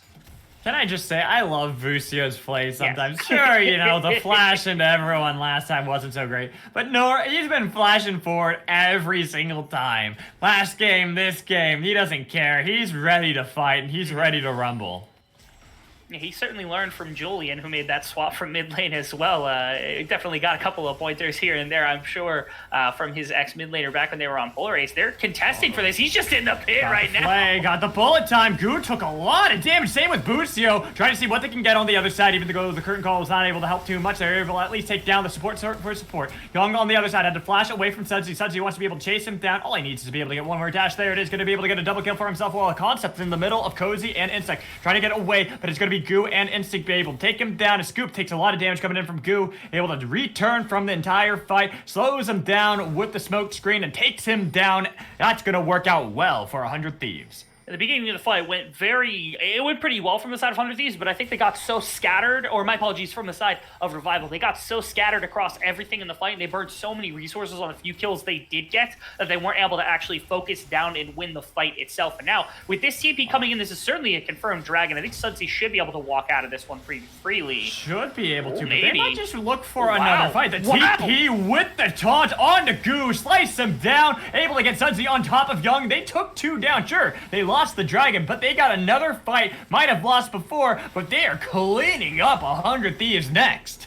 Oh my goodness, they stalled the fight out long enough. I don't know how it is. Revival yet again finds a decent fight off the back of what should have been a losing play. I don't know. They're able to bring Concept back in with that teleport instead because he has that ultimate, of course, that brought him in the first time. Sudsy was able to stay healthy and stay around enough time to actually secure the fight. And now even with the Rift Herald being taken, they're going to grab a little bit more gold for themselves. And they might actually take a gold lead here off the back of a play that should have been all for 100 Thieves. Man, they are shocking me in a great way today here for Revival. Seriously, I mean, scrappy fights, not caring about what's happening, just doing their own thing. I think it was a little bit of greed on the side of 100 Thieves next there. Looking at, you talked about the low death timers, and Bucio should have been enough of a indication since he had died at the very beginning with Guga. You see Bucio's return from the fight. You know that the members that you killed on the side of Revival have respawned. They're definitely barreling straight for that dragon. I feel like they should have peeled off first, backed off, and then done the same themselves, so they would have had that advantage. They would have been able to spend their gold really quickly, then able to get themselves full health, so they can actually put up a reasonable fight and secure that dragon, as opposed to getting the dragon and losing everyone for it. If they had the option, the tempo of the fight kind of flowed into their favor, and instead of going immediately for the objective, they instead turned for some more kills before going for the fight. And I think that little bit of time loss is what cost 100 Thieves. Now, I don't know if this taunt actually accomplishes too much. There's a lot of flooding onto the top side, but no Rift Herald here to take, so I'm a little curious what everyone's doing here right now on the top side of the map. As am I. As am I on this one. 'Cause you see Young bot lane, and he's not even worrying about it. No TP in his pocket. He's just like, yep, whatever. I'm just farming. I'm good. I need the mythic. Sunsy's not even responding to him either, which means there will be more members here for the Rift Herald that spawns in only about 30 seconds, and that's the play I'm okay with them being. I feel like there's going to be blood again. I feel like they're about to have a full-on fight yet again, and they don't care. Look at this. Guga gets the hook. On a Bucio. They got the bullet time as well. That looked familiar. Goose taken really low as he burns to ignite. He was able to use the smoke screen to try to see if he can escape. All the while, Cozy still threatening a flank. Bucio Spider-Manning his way out of there, trying to see if he can run away. Got the Swifties to be able to help him as Instinct getting a little bit of damage on the side. To be able to slow him down with the smash. Down, nicely done by Instinct to be able to save his support. Saving Private Bucio turns out fine for everybody. So many resources spent there just chasing out a couple of kills. Nothing got by Revive. They almost knocked down top tower. They still have all members on the top side of the map ready for the Rift Herald. It should be a snag here from Cyber because Goo and Bucio were both dropped relatively low. And like you said, no Young mid able to find anything. So quite a bit of their pressure spent right there, walking into the enemy jungle, pushing everybody out. And yeah, they didn't get a kill, but they should be able to confirm the Rift Herald and probably a guaranteed tower alongside that. Yeah, Sudsy's threatening Cozy. Cozy knows that it's all a bait. He's like, yeah, Sudsy, I know you're not by yourself. You have teammates nearby. I'm not falling for it. The turret's too low. I'm not bothering for this 1v1 fight. He lets the turret fall. Pretty much exactly as you said, Rift Herald into the pockets of Cyber again. I'm looking at his gold, sitting on about 2,400. So Cyber, I mean, he's just, when are you gonna back, dude? When are you gonna When are you gonna get your items? When are you gonna get the mythics there, buddy? At some point. He's getting close to the point on... Or is he gonna go for the 10k legend? Is he gonna try to see if he can just hold on to the gold for the rest of the game? Oh, goodness. I remember my brother who actually got me into this game, he used to play Master Yi, where he would just sit and farm until he had 2 Infinity Edges worth of gold, and then go buy 2 Infinity Edges, and that was pre-level 30 stuff. Gotta love that. Kuga, he's gotta be careful. He flashed away with the Ignite on top of him. Dragon about to spawn here in about 40 seconds, so gonna be something that actually can be fought over pretty well on the side of both Revival and 100 Thieves next, but I feel like that's just playing into the hands of Revival. I asked to see the back come in from Cyber, and he's granted me that, and he's gone for the Duskblade. As expected. More invisibility for the invisibility champion. He went for Prowly's Claw last time, so I thought he was gonna do something similar here, and he's like, nope, more invisibility, more resets, kill everyone. I guess the idea in that last one is that the fight's going to be split, so if he has gap closers and he has some of that lethality, he's going to be able to... Okay, alright. Dios míos, Koga he's not dead. trying to see if he can survive. Finally does die. Too young, but look at the damage coming in. Trying to see if they can lock down Goo, but he's able to get away. No, he's not. Sunsy chases him down, even though Cozy's trying to see if he can get into the backline onto Concept. He's able to get a knockback, but look, Cozy, he has the Gore Drinker to be able to survive a little bit longer. Even Concept taking a lot of beating, but he's still alive. Sunsy takes down Cozy. A rampage for Echo, even with the Rift Herald right here. Gonna be able to get a full-on charge in that fight, and that was a bloody fight all over the place, but somehow Revival are the ones that come out the winners. A triple blinking health bar here for both Concept and for Cyber, but somehow able to walk away with the fight win pretty clearly. In fact, actually jumps right back onto the Dragon. They're able to grab a lot more. It felt like Young Mid, Instinct, and Busio had the help to maybe take that, but they were just too afraid. There were too many numbers here on the side of Revival, especially with Kuga coming back after that one. Another Dragon confirmed here. Revival looking so good in this series. So I mentioned, the thing is, the one-dimensional team comp hasn't changed any. No. It's still the one-dimensional team comp, but it's working. And we mentioned there, sure, it's not likely to win, but there is the ability to win. And it still all goes back to that first play, minute 1. It does. I feel like that first play, minute 1, was just a byproduct of them expecting a level 1 to come out from the side of 100 Thieves because they had done it in game number 1. Another big part of this is just their team fighting is immaculate. They've shown that a number of times, and you're seeing it in this one as well. How many times in these fights has Goo been dropped to sub 25% health before any significant damage has been brought about? It's been immaculate. It's a number of times that it's come out that Goo has just been completely shoved out, if not killed, way too early in the fight for somebody that should be putting out some good DPS into these divers. And somehow that damage is more than enough to win these fights. Young Mid can't access any backline. Instinct can't access any backline. When they start to get these damage numbers up, it becomes a little bit harder for Sudsy to walk in, for Cyber to walk in. But in the meantime, when they're don't have the damage to actually kill them, they're working it pretty well here on the side of Revival. And this is, I mentioned last game, Gale Force being one of the strongest ADC items. Even though that is the truth, I still feel that maybe a Mortal Shield Bow might have been better for Goo. He's struggling to survive. You talked about how fast he gets burned down. He needs to live at least to get some damage, and he's just not able to do that. I agree. This is one of those situations I agree with you. I think Shield Bow probably would be just the flat-out better option here just for the pure lifesteal. Bloodthirster also is an immaculate item for Graves because it gives crit now, and so the combination of those two makes you literally impossible to kill. Couple that with maybe you don't even need Executioners in this one. I was going to say maybe Executioners, but you don't even need that. You go those first 2 items, you're unkillable as Graves, and now if somebody jumps in, you just body them because you have a lot of damage and a lot of sustain. Here's Cyber, my apologies. All right, now Cyber, look what he's got. He's got the delivery service. It's Concept. He was not able to get the flash stun that he needed to, but he got the flash over the wall coming in from Goo, and they took down Busio. Bullet time as well. Man, it's able to separate 100 Thieves next every single time, every single fight that they're not even able to touch the backline. And yet again, Goo, he gets dropped so quickly. This time he actually put out a really good amount of damage, but he just couldn't get anything done. He can't walk past Concept to get to Sibber. He can't walk past Cyber to get into the rest of the line that's trying to dive onto him or get anything done that he really wants to. Goo doesn't have the space necessary to walk forward in these fights. To me, that's kind of Cozy's job. That's going to be Young's job, and that's going to be Instinct's job to get that CC and to buy that space for him to walk forward and put the damage into some of these melee champions. But until they are the ones that start doing the engaging, it's going to be really tough for Goo to find that backline access. But that's when you'll know the game starts to shift back to 100 Thieves. If Goo is the one able to walk forward in these fights, that's when you're going to know that that's going to start beginning 100 Thieves fights. Dean, I'm also disappointed to see 100 Thieves next not playing to their win con. Oh, yeah. They're not playing to slowly bleed them out, slowly push them in, siege, disengage, re-engage. They're trying to play team fight, aggressive, engage, and dive into the backline. That's not what you've drafted. Sure. You drafted that last game.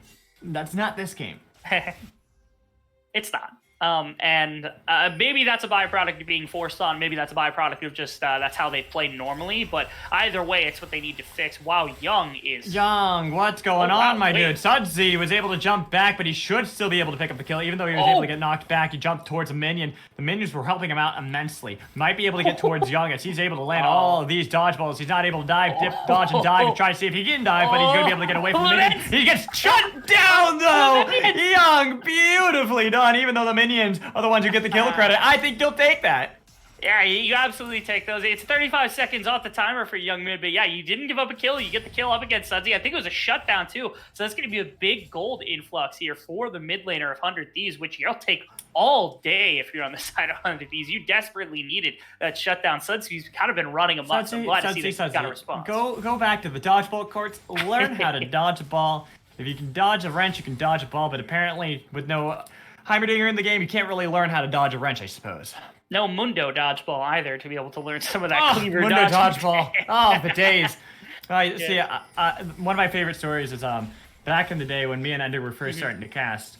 We'd get bored in some. Oh wait, hold on. I'll put that on pause for right now. Yeah. Cyber, he's going in. He's got the submarine composition. They weren't able to lock down instincts, and the Gale Force was able to get him away. But where'd he gotta go? Nowhere to go. Scoops is able to scoop him up and take him down with the dragon about to spawn. They want to be able to get within soul points.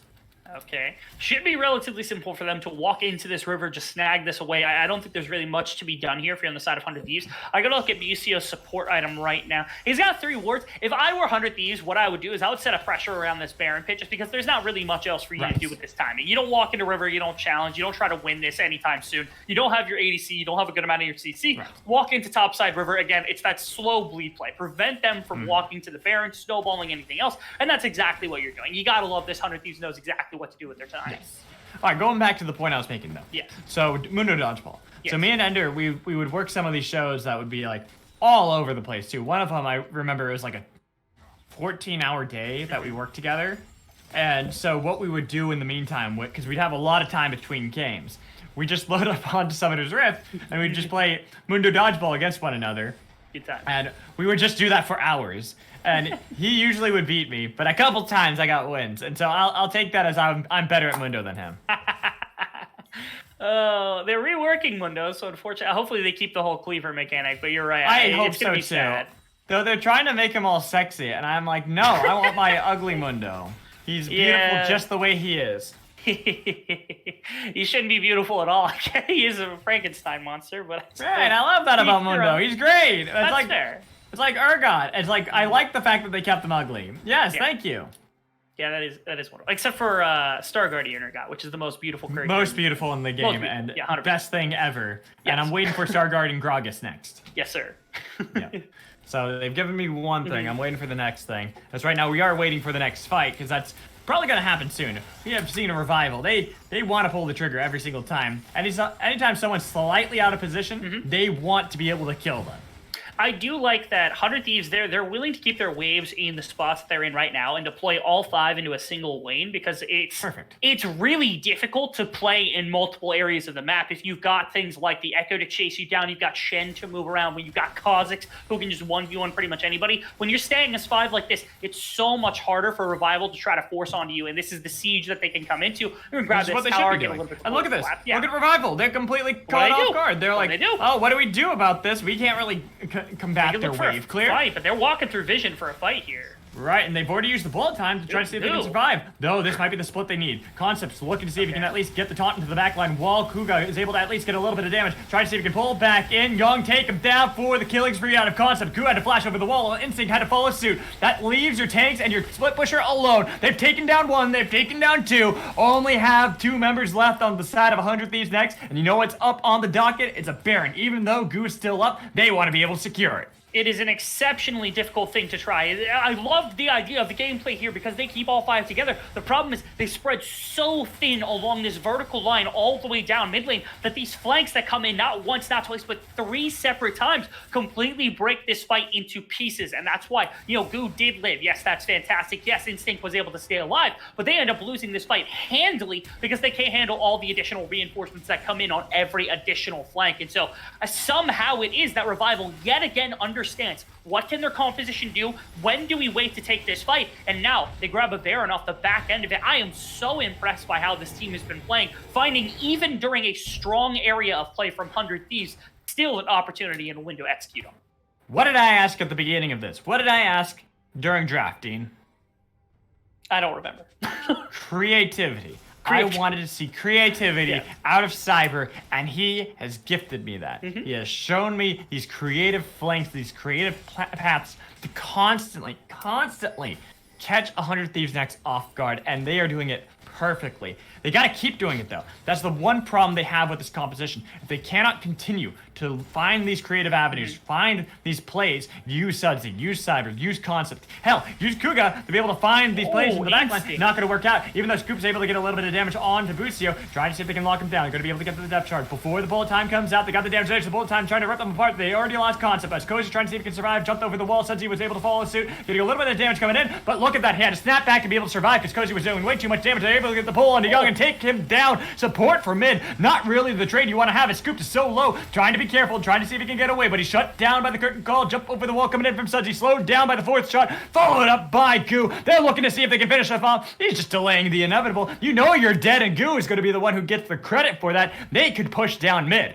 And this is the first opportunity. First off, 100 Thieves, they find a kill onto this front line for Concept, but even bigger, they find a way to get Cozy into this back lane to distract these melee champions. And what did I say about Aatrox? You cannot kill him with these melee champions because he just heals too much, and that's exactly what happened. Sudsy has no response. Cyber has no response, and after their front line goes down, yes, you're able to find Young mid, but that's the only member you have the ability to kill because Goo has a lot of damage, Cozy has a lot of damage, Instinct has a lot of range and CC to work with, and that's the perfect fight from 100 Thieves, what they've been looking for literally the whole game. The damage is slowly creeping in for them. Like you said, it's a slow bleed, and they're waiting for it on low to cook instead of just turning up the tempo, turning it to full high immediately. And slowly we're seeing it start to come together, and now Revival might start to have a problem. They're actually TPing top right now to go for that top lane tower. They're trying to get something traded. They knew that that fight wasn't going to work because, as I had literally just predicated right before that fight, is the fact that you have to keep finding creative paths for Cyber.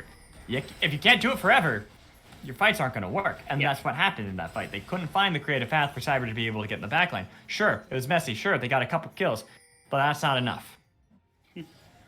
No, it is not. I will say I respect them very heavily for the play that they just did, where you teleport into top lane and then the rest of your team shoves out mid and then walks into this jungle because it confirms you top tower, but even more importantly now you have quite a bit of vision in this top side jungle to control top quadrant as opposed to anything else. And because of that, this next Baron that's going to be coming up in a couple of minutes, only 3 minutes, they should have enough pressure and at least enough information to know where everybody's going on the side of 100 Thieves. So to me, it wasn't the perfect use of everything. It wasn't exactly what they wanted. They had to give up Dragon Fort, but at minimum they get quite a bit off the map and quite a bit of pressure back here for the side of Revival. Again, they are impressing me with their play so far.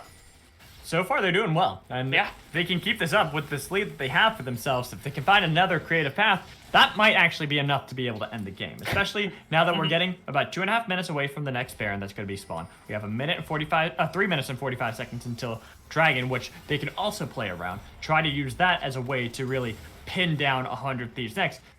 But they still have to find that play. They still have to be able to force 100 Thieves next into that position to be able to capitalize on those objectives. And if they can't, they're going to slowly be suffocated.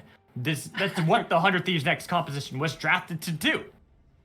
And when you're playing against a team that's as good as 100 Thieves, no victory is going to go out without some kicking and streaming, that's for sure. We saw that in game number 1, where we saw quite a bit of clapback. A couple of times where 100 Thieves looked like they may be able to take the reins. In this one, it seems like their composition eventually will get to the point where it's difficult to interact with them, and you're on the side of Revival. And we started to see that creep through, so they're going to have to play even better than we've seen them so far, as you've been alluding to a couple of times. And now, does 100 Thieves have the stuff to close out a game where they were behind and then suddenly they take an advantage? advantage? Can they close off these avenues for Revival to come in? That, to me, is the most important thing for a team with the expectations on them like 100 Thieves. This is some of the stuff that you have to be able to do to beat the top-level opponents. In Revival, they're proving themselves to be one of those opponents right now. Ooh, Koji, he's a little bit too far, but that Gore Drinker is able to do a lot. Unfortunately, pulled back in, bullet time to death. Looked like he was going to be able to survive forever, but the flash comes in. They have the submarine. I talked about it before. Jumped over on a Goo. Goo's still alive. They got the lockdown. Shut down onto Cyber, but the flash comes in. They got the pull onto Young, and oh, poor Young has to be able to go golden to be able to survive for a long time, but not long enough. He's shut down, followed up, make it so that they go looking for the clean ace that they can get onto Instinct, but he is the last surviving member. Opens up the curtain call. They know where he is, but honestly, do they even want him? They have minions mid lane. They might even just want to be able to take that inner turret. It's another really good play. As you said, that bullet time being able to secure the kill on Cozy, he was not going down with a fight. As you saw, half of his health bar came back because of just the Gore Drinker, and even Goo was able to survive, I think, a lot longer than anyone expected to. Concept finds that kill on the backside of the fight. Instinct doesn't have the wave clear. This isn't quite the kill shot that is necessary because of the bring down of Cyber in the middle of that by Young mid, but at minimum it gets you something. TP's back to try to challenge his play. Yeah. They got Boostio too. He's got a lot of movement speed. Look at Cozy. Cozy's fast as hell. He's looking for Suds. He's not going to be able to pull him back though with the Infernal Chain. Suds is going to be a shield that's able to keep him alive for a long time while Instinct continues to run down, but they couldn't get Boostio there fast enough. They couldn't find the play to continue it, and they have to be careful because look what is about to spawn. It's about to be Baron time. There's going to be a Baron up, but there's also only about a minute until the next Mountain Drake. And again, this is still Mountain Soul point here for the side of Revival. So either one of them is a lethal tool that they can use to set up. If they get Baron, they go for some of the siege tools and they use their dive to try to push underneath some of the towers and get their winning fight. Otherwise, it's 100 Thieves that has to back off, maybe give up more of their base than they're comfortable with. If they get this Mountain Soul, they've got so many tanky stats that I don't think Cyber's ever going to be afraid of just walking into this backline at all. I don't think they have the damage to rush it. I'm a little bit afraid of that. But if they face check on the side of Revival, there's too low range to actually respond. They 100% know they that dare right go there. for a trade here. I don't know, man. I don't know. This is hard to tell. Normally, you can kind of point out and you can pinpoint what's going to happen. Revival, they've been so wild, so all over the place, and that's the thing that I wanted to see coming into this best of 3. I wanted to see if they were going to be able to play that way. Make it so that 100 Thieves Next weren't able to just guess what they were going to be able to do. Though 100 Thieves Next, it looks like they're going to be able to pull that trigger and do the same. I don't know that I'm in love with this idea from the side of 100 Thieves. Can they rush? Right now, you're going to give up this Mountain Drake. There's nobody heading down there. They're just going to give it up completely uncontested. And in fact, Revival's considering going for this bottom tower, and I'm sure they'll put at least one in that area. To me, what they're doing is this whole game has been about buying time, waiting for the damage to come through on your ranged champions to where you can start to bully this composition. But man, right there felt like they were buying time with a credit card because you got to pay back so much tax on that. I don't know that they're going to get a return on what they just got with that Baron buff. They're going to stall at least enough time maybe to keep them out of their base, keep that inhibitor up, and maybe go for the Elder Dragons to cure. But that's about all you've got. The rest of the map should be completely run by this Mountain Drake squad. They're not going to look to fight until they absolutely have to. Well, they got to fight soon, though. That's going to be the big thing. It's the Mountain Dragon Soul now for the side of Revival with 3 Mountain Dragons. That's 3 times the resistances, 18% for each one of those members.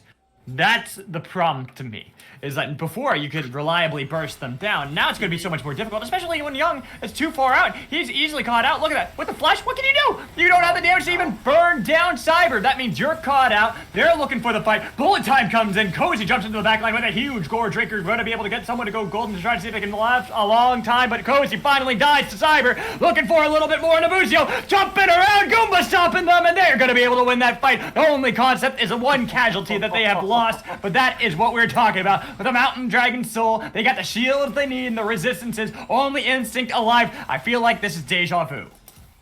There is enough here to maybe stop them for 1 additional point. They're going for the TP play. They're just going to try to stop it. There's still Baron buff. There are going to be 3 waves of Barons that are going to be Baron buff. Oh, look at that.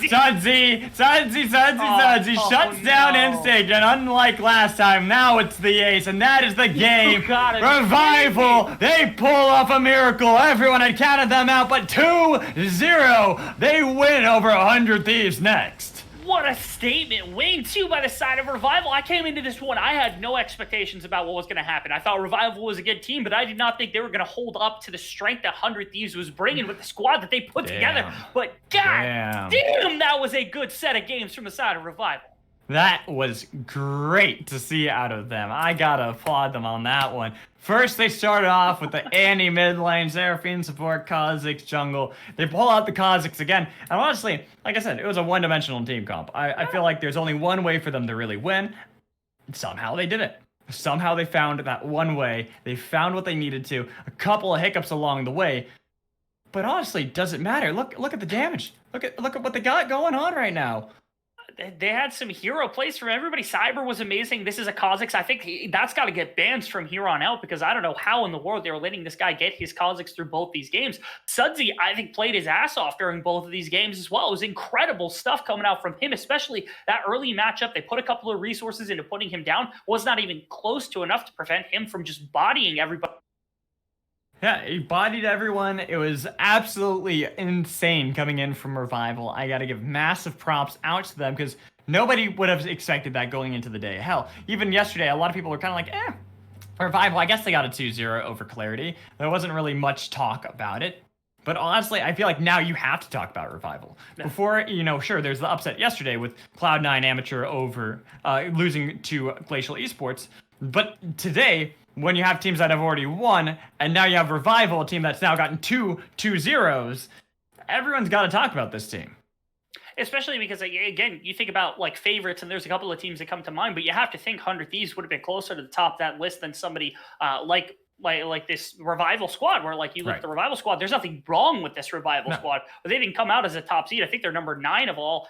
They did not make that look like a very close game whatsoever. 100 Thieves, they're not a bad team, but man, Revival's game plan was just on point, and they executed it perfectly. This is a dangerous team walking into the rest of the tournament.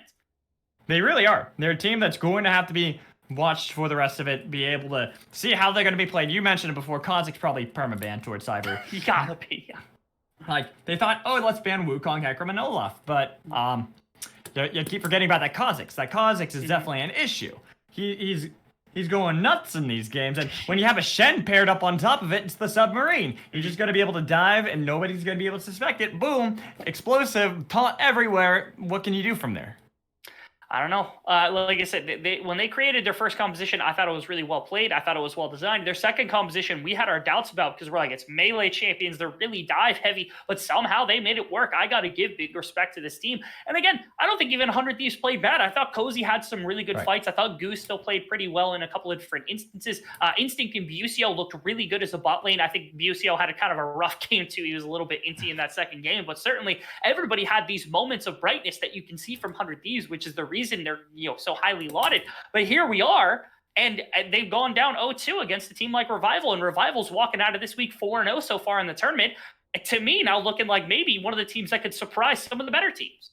Agreed. I want to see how they're going to be able to play. Valley and chat pretty much had a good point that Revival is definitely super slept on, and I'm in that category of believing that as well. After seeing this, once is a fluke, twice is they're good. They deserve it. They are a team that you have to fear, and I am looking forward to see how they're going to be able to play. And I couldn't agree with her more. This is exciting to see. I want to see how if they can keep this up, though. I want to see if they're going to be able to play this style consistently, this rough and in your face, we're going to constantly fight, or if they're eventually going to run out of steam. Like I said, I think that I don't know how much they crutched on the Kha'Zix. I think that will make some dependence.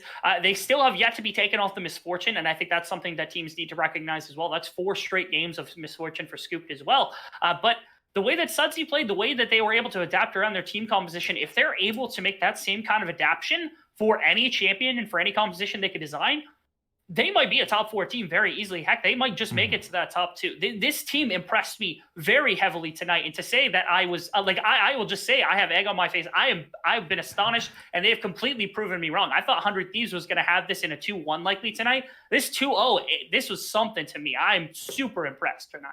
As am I, but for now, we're going to end this broadcast. It was a lot of fun. Revival getting the 2-0 over 100 Thieves next. They will continue on with that 2-0 record. They got the 2s everywhere. Hopefully, they can continue that into 3s in the Swiss bracket. But for now, we'll toss it off for the night. It was great casting with you again, Dean. Hopefully, we'll be able to cast soon. I hope everyone else out there has a wonderful night.